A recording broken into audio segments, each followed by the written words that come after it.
We need recognition and acceptance of our own distinct cultural heritage into society.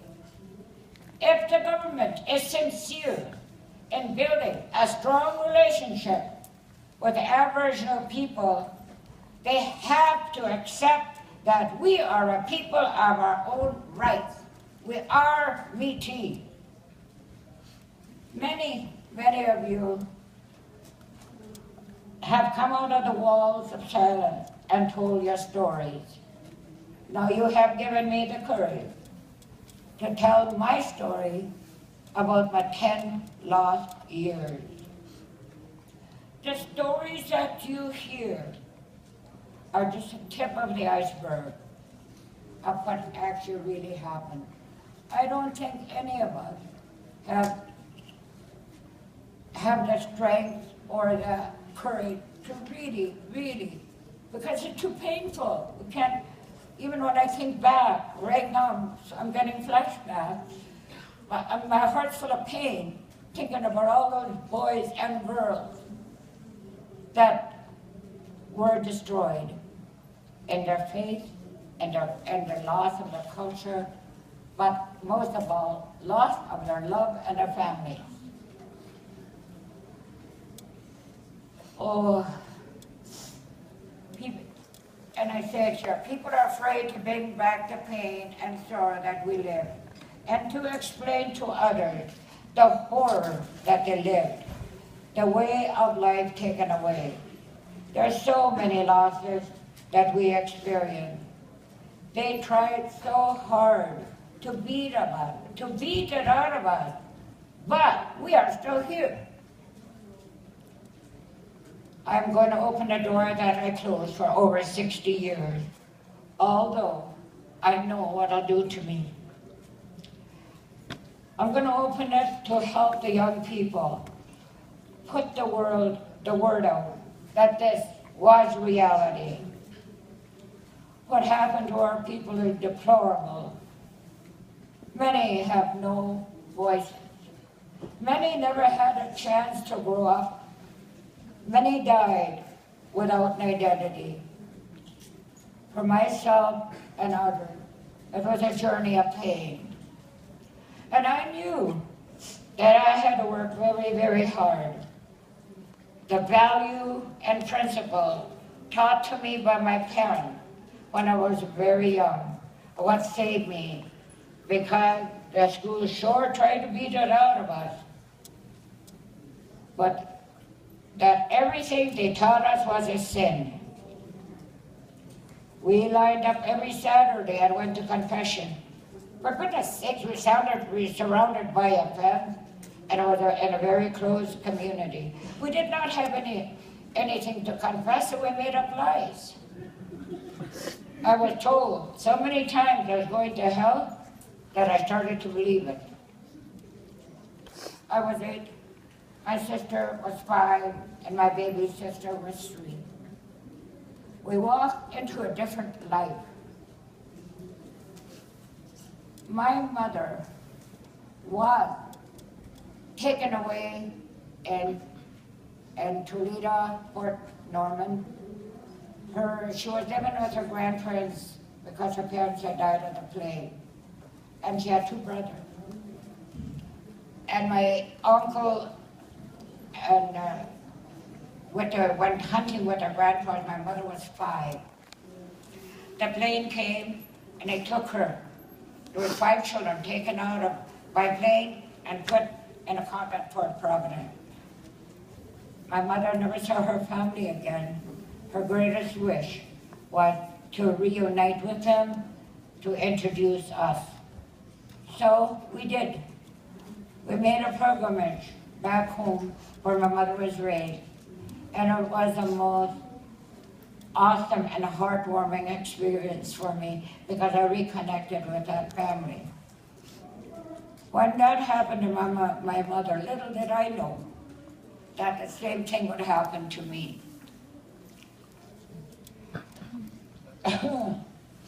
My mother passed away. We left Yellowknife. We were taken to Port Resolution, and my mother was in the hospital. And she said, look after the family. And she always hugged and loved us, and she always was, you know, she taught us so much. But most of all was family love and family unity.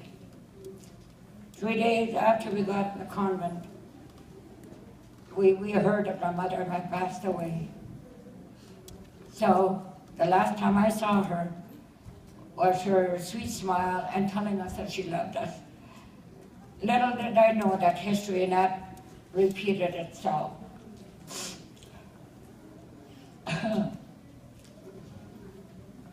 My mother passed away and I changed my life forever. I will never, ever, ever forget. We were so lost. How do you explain to a child who has lived a happy life and then put in a cold and uncaring and brutal lifestyle? There's no signs that anyone cared, no encouragement, and I had to come. But I came from a family of love that prayed together. How can I explain how I felt hopeless, homeless, and powerless? We were told what to do every minute. The cruelty that we endured, I will always carry in my heart. There are people, so many who touched my life, that never had a chance. I came out of school 17, unprepared to meet the trials and challenges of the real world. I would never know the true meaning of love as I had as a child until I moved to Grand Prairie. I was taught since I was a child with magic words, I love you. I'm not afraid to say them. Neither are my children and the people that I love. I was also taught that the life of a Métis was not easy. We were shunned and abandoned, and nobody wanted us. We were nobody's children, exactly how I felt. But we did not lay down and stay down. But we got up with everything and fought with everything we have. Métis people are not quitters. We are very productive. They work hard, make a living, and everyone has a job, and they work with their children, for their children. I am proud to be part of this, and we will always struggle. But I don't need that government to tell me that I am not Métis, because I know I am. I have been Métis all my life. When we got into the convent, the thing I have struggled with, that it gave me a number. I was number 6. Number 6. How cruel is that? How would you feel after 1 hour if you were given a number? How would you feel? I tried that at the high schools where I teach, and they couldn't do it. Our beliefs and everything that we learned there turned, I don't know, I just got so angry at the end that it almost destroyed me. I had to work very hard to get rid of that anger. But what saved us, we started to work together. I was told today to speak on behalf of the survivors and the thousands of children who went to school in the Northwest Territories where I was from. I lived with a nightmare for many years. I have taken a lot of programs to help me and discovered that I discovered myself. I learned to accept and also learned that life is worth fighting for. And I have made my peace with the help of so many people and so many of you here today. I talk to the elders who have been my strength, but the horror lives in my soul. It's not a pretty story. How could it be? They take everything you have and try to turn you into someone else. How many of you here have been through that? How do you feel when in the night you hear the little one, 2, 3 years old, sobbing, and you try to help them and you get punished? I have scars on my body, my heart, and my soul that will never, ever be erased. But some of them are scars of honor, because no matter what they did not break my spirit, would not allow it. I do not trust, because the very people that took us in and told us everything was wrong and everything against our value, and they come to us and say, I come to you. I'm come to educate you, sir, you savages.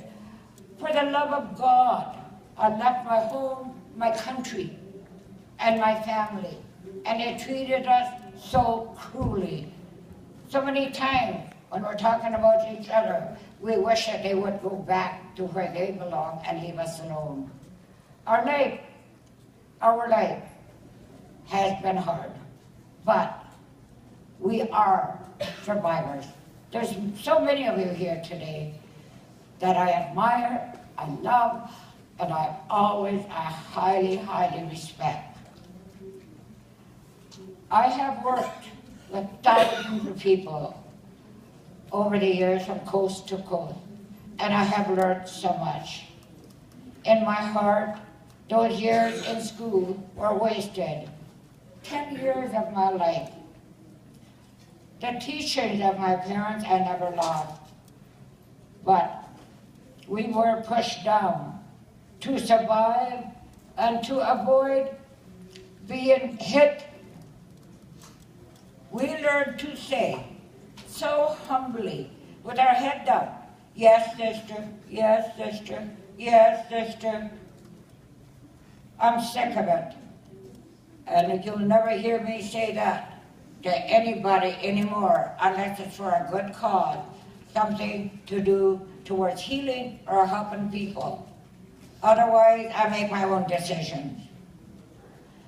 This journey we will walk together. The dialogue has started to support, being there for each other, sharing what we learned, and also sharing our pain. Those of you who are, you know who you are. We will help each other, and we will never again stand alone. When you stand alone, you fall, but united you stand. People say to us, and the government expects us to get over it like that. Give us a few workshops like this and bang, we're cured. But will we ever get over it? When one song, one word, one expression reminds you and opens the door again, and then you feel that child that never had a chance. You have a voice. Use it in a positive way. I lived negative for 10 years. It was destructive. Our way of life that I was taught was my safety. I feel safe around Métis people. Our work will never be done, but together with our children and grandchildren, we will take a step forward. It is not up to our elected officials to do it all. It is up to each and every one of us. How proud are we of our heritage? How proud are we of our identity? We do have an identity, we do. We are Métis, we always will be. Been a long struggle, but we are still out there fighting. Yes, my journey has been hard and challenging. I wanted a better life for my children. How was I to do that? With no education, no skills, and facing a divorce. There was no life for us in Illinois. So I moved to Grand Prairie, and it turned out to be the best decision I ever made.